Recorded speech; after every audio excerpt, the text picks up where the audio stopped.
আসসালামু আলাইকুম আর রহমতুল্লাহ বারাকাতু।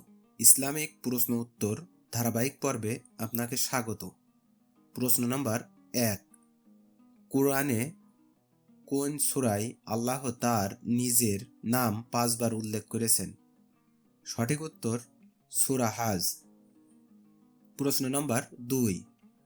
কোরআনের কোন সূরাটি বনে ইসরাইল নামেও পরিচিত? সঠিক উত্তর সূরা আল ইসরা। প্রশ্ন নাম্বার ৩। কোন নবীর উম্মতকে আল্লাহ বানরে রূপান্তরিত করেছিলেন? সঠিক উত্তর হযরত দাউদ আলাইহিসসালামের উম্মতকে আল্লাহ বানরে রূপান্তরিত করেছিল। প্রশ্ন নাম্বার ৪। পবিত্র কাবার দরজা কোন দিকে অবস্থিত? সঠিক উত্তর উত্তর পূর্ব দিকে অবস্থিত। প্রশ্ন নাম্বার ৫। আল্লাহর গুণবাচক নাম খালিক শব্দের বাংলা অর্থ কি? সঠিক উত্তর সবকিছুর সৃষ্টিকর্তা। প্রশ্ন নাম্বার ৬। কোন নবী একযোগে নবী ও বাদশাহ ছিলেন? সঠিক উত্তর হযরত সুলাইমান আলাইহিসসালাম। প্রশ্ন নাম্বার ৭। কুরআনের কোন সূরাকে কুরআনের হৃদয় বলা হয়? সঠিক উত্তর সূরা ইয়াসিন। প্রশ্ন নাম্বার ৮। কুরআনে সবচেয়ে বেশি যে নবীর কাহিনী উল্লেখ আছে তিনি কে? সঠিক উত্তর হযরত মুসা আলাইহিসসালাম। প্রশ্ন নাম্বার ৯।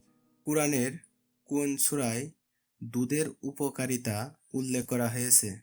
সঠিক উত্তর সূরা নাহাল। প্রশ্ন নাম্বার ১০।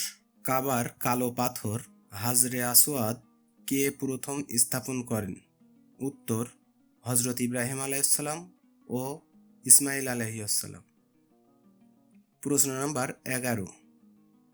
ইসলামে কোন খলিফার আমলে যাকাত না দিলে যুদ্ধ ঘোষণা করা হয়েছিল? সঠিক উত্তর হযরত আবু বকর রাদিয়াল্লাহু তাআলা আনহু এর আমলে। প্রশ্ন নাম্বার ১২।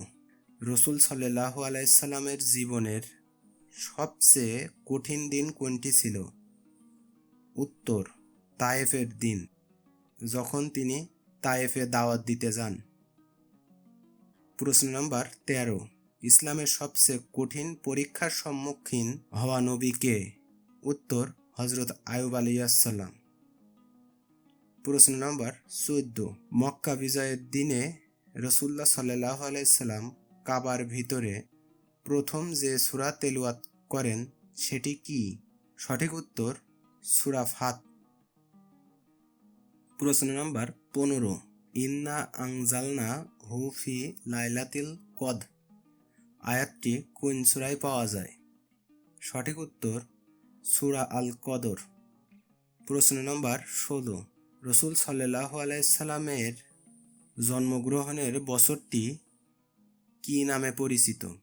সঠিক উত্তর আমুল ফিল। প্রশ্ন নাম্বার ১৭। ইসলামের কোন নির্দিষ্ট সময়ে যুদ্ধ করা নিষিদ্ধ ছিল? ওই মাসগুলোর নাম কি? উত্তর মহরম, রজব, জিলকদ, জিলহজ। প্রশ্ন নম্বর ১৮। কুরআনের সর্বপ্রথম মক্কি ও মাদানী সূরাগুলোর নাম কি? সঠিক উত্তর সূরা আলাক মক্কি এবং সূরা বাকারা মাদানী। প্রশ্ন নম্বর ১৯। কোন নবীর কাছে লোহা নরম হওয়ার অলৌকিক ক্ষমতা ছিল? উত্তর হযরত দাউদ আলাইহিসসালামের কাছে। প্রশ্ন নাম্বার ২০। পবিত্র কুরআনের কোন সূরাটি সম্পূর্ণ নামাজের আদব কায়দা শিখিয়েছে? সঠিক উত্তর সূরা আন-নূর।